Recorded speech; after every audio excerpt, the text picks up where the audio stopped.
장비가 부지 정리를 하고 한 5, 60cm 이제 땅을 파야 되지 않겠습니까? 이제 시험을 하려고 그러면 이 정도를 팠습니다. 팠는데 갑자기 이제 지하수가 터졌습니다. 어떻게 보면 상당히 좋은 거 아닙니까? 공짜로 물을 쓸 수 있으니까. 지하수라 그러면 한 몇백 미터 파야 되는데 여기는 50cm만 파도 지하수가 터진 겁니다. 자세히 보니까 지하수가 터진 게 아니라 영상이 도움이 되셨다 그러시면 구독과 좋아요 부탁드리겠습니다. 감사합니다. 안녕하십니까, 집짓는 이박사입니다. 제가 이때까지 많은 영상에서 집을 짓는 준비 과정이나 뭐 비용이나 이런 걸 정하는 거에 대해서 제가 많은 설명을 드렸었는데, 집을 지으면서 건축주가 조금 챙기면 좋은 부분에 대해서도 조금 영상을 올려 드리도록 하겠습니다. 오늘은 첫 번째로 이제 제가 지금 집을 지으려고 준비를 하고 있습니다. 이 집 같은 경우에는 제가 설계에서부터 참여를 해서 도면이 완료가 되고 허가를 받고 착공이 들어가기 직전인데, 이제 또 착공이 들어가기 전에 또 서류들이 많이 있습니다. 제가 다른 영상에서 말씀드렸듯이 집을 뭐 짓는 것만이 끝이 아니라 집을 짓기 전에 준비 단계가 상당히 많이 있습니다. 비교를 하면 식당에 저희가 가서 음식을 주문하면 엄청 빨리 나오지 않습니까? 그렇지만 그거를 준비하기 위해서 오랜 시간을 준비를 하지 않습니까? 음식 준비를. 그런 것처럼 집도 외부인들이 볼 때는 땅을 파는구나, 집을 짓는구나 이렇게 하지만, 저희는 계획을 하고 도면을 그리고 뭐 인허가 관계를 하고 또 그에 관련된 준비를 많이 하지 않습니까? 오늘은 제가 다른 영상에서 보셨다 그러시면 조금 이해를 할 건데, 건물을 짓기 전에 집안이 단단한지 확인하는 단계가 있습니다. 예를 들어서 큰 건물 같은 경우에는 저희가 지하수 파는 그런 장비를 들고 와서 땅에 보링을, 이제 구멍을 뚫어서 토지를 조사를 합니다. 그래서 어느 층에는 진흙이 있고 어느 층에는 안반이 있고 이런 걸 조사를 해서, 예를 들어서 진흙이 있다 그러면 그 밑에까지 뭐 파일을 박는다든지, 건물 바로 밑에 안반이 있다 그러면 뭐 파일을 안 박고 그 안반에다가 건물을 짓는다든지, 그런 검사를 하게 되어 있습니다. 이제 일정 규모 이상이 되면 그렇게 하는데, 좀 예를 들어서 상가주택이나 일정 규모 이하가 되면 대부분 평판 제하 시험이라 해서 땅이 집안이 단단한 정도만 확인을 해서 건물을 짓는 경우도 많이 있습니다. 얼마 전만 해도 상가주택에는 일정 규모 이하는 평판 제하 시험도 하지 않았습니다. 그렇지만 이제 계속 법이 강화가 되다 보니까 이제는 점점 단독주택을 조그마한 20, 30평 집을 짓는다 하더라도 이제 평판 제하 시험을 해서 땅 집안이 어떻는지 확인을 하고 건물을 짓습니다. 큰 비용은 들지가 않습니다. 평판 제하 시험을 하기 위해서는 굴삭기 장비가 있어야 됩니다. 굴삭기가 이제 지탱을 해주고 그 밑에다가 이제 시험을 하게 되는데, 제가 사진이 있습니다. 이런 거 사진처럼 굴삭기 장비를 놔두고 그 밑에서 하게 됩니다. 이런 거 할 때 대부분 어떻게 하냐 그러면 텃파기를 할 때 평판 제하 시험을 많이 하게 됩니다. 그 텃파기를 하는 중간에 잠깐 시간을 내서 이렇게 테스트를 하면 이 비용이 줄어드는데, 요즘에는 어떤 문제가 있냐 그러면 착공계를 넣기 전, 공사를 하기 전에 사전에 이걸 해야 됩니다. 이 굴삭기가 와야 됩니다. 굴삭기 비용도 들어가고 이제 부대적으로 이제 사람들이 움직이는 비용이 추가가 되는 이런 문제들이 있습니다. 이것도 조금 보니까 명확하진 않고 또 규모나 여러 가지 여건에 따라서 또 시마다도 조금 규정이 다르고 이렇게 돼 있는데, 저희가 지금 현장은 착공을 하기 전에 착공 서류 넣을 때 이 결과를 첨부해서 넣어야 되기 때문에 부득이하게 이제 착공 전에 시행하게 됐습니다. 사진에 보여드리는 것처럼 이 풀이 많이 자라 있습니다. 이제 한동안 그냥 빈 땅으로 뭐 텃밭으로 쓰던 땅이어 가지고 저희가 공사를 한다 그러니까 작물도 심지가 않아 가지고 풀이 엄청나게 무성하게 많이 있습니다. 그래서 장비가 들어와서 뭐 어차피 하는 김에 이제 싹 풀도 다 밀어 가지고 깨끗하게 해 놓고 땅을 파서 준비를 했습니다. 이제 땅을 팔 때는 대부분 건물의 위치 자리에 예를 들어서 지면에서 뭐 기초가 한 50cm, 60cm 이상 밑으로 내려간다 그러면 그 밑에까지 파서 그 원 바닥을 테스트하게 됩니다. 장비가 부지 정리를 하고 한 5, 60cm 이제 땅을 파야 되지 않겠습니까? 이제 시험을 하려고 그러면 이 정도를 팠습니다. 팠는데 갑자기 이제 지하수가 터졌습니다. 어떻게 보면 상당히 좋은 거 아닙니까? 공짜로 물을 쓸 수 있으니까. 지하수라 그러면 한 몇백 미터 파야 되는데 여기는 50cm만 파도 지하수가 터진 겁니다. 자세히 보니까 지하수가 터진 게 아니라 수도가 터진 거였습니다. 이게 조금 난해한데 상황을 좀 설명드리면, 여기는 아주 오래전에 기존에 주택이 있었었는데 이 주택을 멸실을 하고 제가 알기로는 꽤 오랫동안 밭으로 사용을 했었습니다. 그러면 저희 같은 경우 일반적으로 봤을 때 건물을 이제 멸실을 하게 되면 이제 수도도 이제 멸실을 합니다. 계량기도 떼가고 다 하는데, 계량기를 멸실하고 이렇게 하면 건물 입구에 수도를 딱 막아야 되는데 사실은 대부분 그렇게 잘 하지 않은 것 같습니다. 이제 간단하게 처리하는 게 좋으니까 그냥 계량기만 떼가고 계속 집 안쪽으로는 물이 공급될 수 있는 여지가 있는 겁니다. 저희는 그걸 잘 모르고 이제 땅을 파다 보니까 GL에서 한 5, 60cm의 이제 배관이 지나가고 있어서 그걸 건드린 거였습니다. 물이 지금 한강이 되고 있는데 이때 날씨도 별로 좋지가 않아 가지고 좋은 날짜로 고른다고 골랐는데 그날 비가 부시부시 내리는 날인데 이렇게 물까지 터지니까 좀 난감했었습니다. 집 안으로 수도가 들어가 있었으니까 대지 경계 부분에 계량기가 있을 거라 판단을 하고 이제 또 장비로 또 파봤습니다. 이제 어쨌든 배관을 막아야 되니까.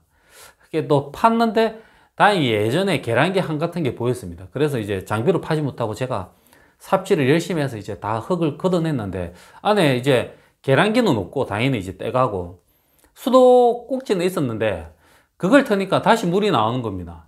그걸 뭐 잠글 수도 없는 형태였었는데 그 방법밖에 없겠다 싶어서 그걸 다 뒤져서 이렇게 했는데 제가 긁어 부스럼을 만들었습니다. 어떻게 하다 보니까 거기도 엑셀 파이프나 이런 게 아니라 예전에는 그냥 PVC를 사용하다 보니까 그게 또 부러졌습니다. 그래서 이제 물이 솟구치는 구간이 두 군데가 되었습니다. 그래서 양쪽에서 물이 막 콸콸 새고 있으면서 저희가 진해력 테스트 하려고 구덩이를 파놨는데 거기는 거의 뭐 수영장처럼 풀장이 되어버렸었습니다. 수도 배관이 엑셀 배관이거나 이렇게 하면 그걸 꺾어 가지고 조금 임시로 응급 조치를 할 수 있는데 이 배관은 PVC라 가지고 살짝만 건드려도 깨져 버려서 어떻게 할 방법이 없었습니다. 이런 상태가 자주 일어나냐? 엄청 자주는 아니지만 간혹 일어납니다. 대지 안에는 대부분 이런 물 배관이 없는데 저희가 어떤 경우가 많이 생기냐 그러면 건물을 짓고 건물 우호수 배관이 시 우호수 배관하고 연결이 돼야 되지 않겠습니까? 그러면 대부분 인도나 이런 걸 지나가게 되어 있습니다. 그렇게 지나갈 때 특히나 예를 들어서 도시가스가 지나간다든지 이렇게 하면 저희가 다 신고를 해서 도시가스 관계자가 입회하에 공사를 하기도 합니다. 도시가스가 없다 그러면 저희가 이제 신고를 하고 이제 파게 되는데 파다 보면 수도 라인이 있는 게 규정이 있고 이렇게 한데 그게 배관을 하다 보면 그렇게 잘 안 되니까 위치가 정확하게 있는 게 아닙니다. 대략적인 위치만 있다 보니까 장비로 파다 보면 그게 건드려서 터지는 경우가 간혹 있습니다. 그러면 이제 응급 복구하는 팀에서 나오게 되는데 저도 이제 시에 연락을 해서 시에 지정되어 있는 업체가 있으니까 그 업체를 불렀습니다. 그러니까 조금 있으면 업체들이 왔습니다. 생각보다 그런 업체들이 빨리 옵니다. 왜냐하면 거의 수도 이런 게 문제가 많이 되기 때문에 거의 24시 대기조 비슷하게 이렇게 있습니다. 빨리 사장님 오셔가지고 이제 확인을 하고 일정한 비용을 내고 제가 처리를 했는데 그 처리하는 영상들을 제가 좀 보여드리겠습니다. 제가 이 상황에서 터져가지고 물난리도 나고 평판 제하 시험도 못하게 됐습니다. 현장이 엉망이 되어 있으니까. 그래서 평판 제하 시험 팀도 다시 철수하고 이 상황에서 엄청 머리가 복잡했는데도 불구하고 제가 이 영상을 좀 올려드리기 위해서 영상을 좀 찍었습니다.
이렇게 금방 처리를 했습니다. 이제 이런 게 간혹 발생을 합니다. 이제 건축주분이 크게 염려하실 부분은 아닙니다. 저희 같은 작업자들이 다 알아서 하니까.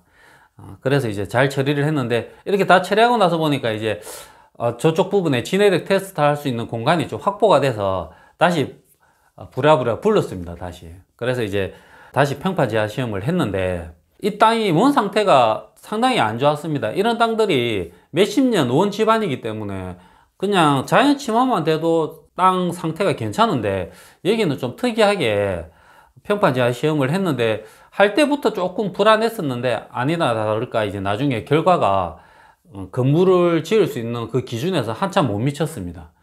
이런 경우는 이제 건축주가 고민할 부분은 크게 없는데, 기술적으로는 이제 저희 시공자나 설계 사무실 그리고 감리도 있기 때문에 상의를 해서 집안을 어떻게 개량할 건지 어떻게 보강할 건지 선택을 하게 되어 있습니다. 그렇지만 건축주분 입장에서는 땅이 단단하다 그러면 그 위에 그냥 바로 건물을 지을 수 있는 부분인데, 지금 상태로는 최소 비용으로 들 수 있게 저희가 연구를 하겠지만 안 되면 이제 비용적으로 많이 발생할 수 있습니다. 최악의 상황에는 뭐 파일을 박을 수 있는데, 저희가 2층 건물이기 때문에 그까지는 가지 않겠지만 지금 조금 고민 중에 있습니다. 그 데이터를 가지고 상의를 해서 최소 비용으로 조금 효과를 낼 수 있는 방법을 좀 연구를 해서 좀 고민할 계획이 있습니다. 지금 이 영상에서 보시면 여러 가지 변수들이 발생하기 때문에 조금 첫 스타트부터 조금 힘들게 가고 있지만, 제 생각에는 좀 신경을 쓰면 무난하게 좋은 집이 완성될 수 있을 거라고 생각을 합니다. 이제부터 조금씩 이렇게 집을 짓는 단계에서 전 단계를 제가 보여드리기는 힘들지만 중요한 부분을 체크를 해서, 이런 부분은 건축주분들이 일반적으로 잘 모르시는 부분, 이런 부분도 좀 알려드리고, 돌발 사항이 발생했을 때 건축주는 어떻게 조금 생각을 해야 되는지도 좀 설명을 드리고, 그리고 공사 중간에 다 시공자나 감리자나 이렇게 다 체크하는 분이 계시기 때문에 이런 분들이 알아서 집을 짓지만, 그래도 중간중간에 건축주분들이 이런 부분을 조금 챙겨서 좀 확인을 한다든지, 안 그러면 뭐 예를 들어서 뭐 사진을 좀 찍어 둔다든지, 이런 부분을 좀 제가 체크를 해서 조금 설명을 드리면 집을 짓는데 좀 도움이 되지 않을까 싶습니다. 제가 조금 밑에 지방에 살다 보니까 위에 분들이 연락을 주시고 이렇게 감사한데, 지역적 한계가 좀 분명히 있기 때문에 제가 다 이렇게 뭘 조언을 드리고 하기는 힘들지만, 영상으로 조금 더 구체적으로 설명드릴 수 있는 방법을 찾아서 조금 전달해 드리도록 하겠습니다. 영상이 도움이 되셨다 그러시면 구독과 좋아요 부탁드리겠습니다. 감사합니다.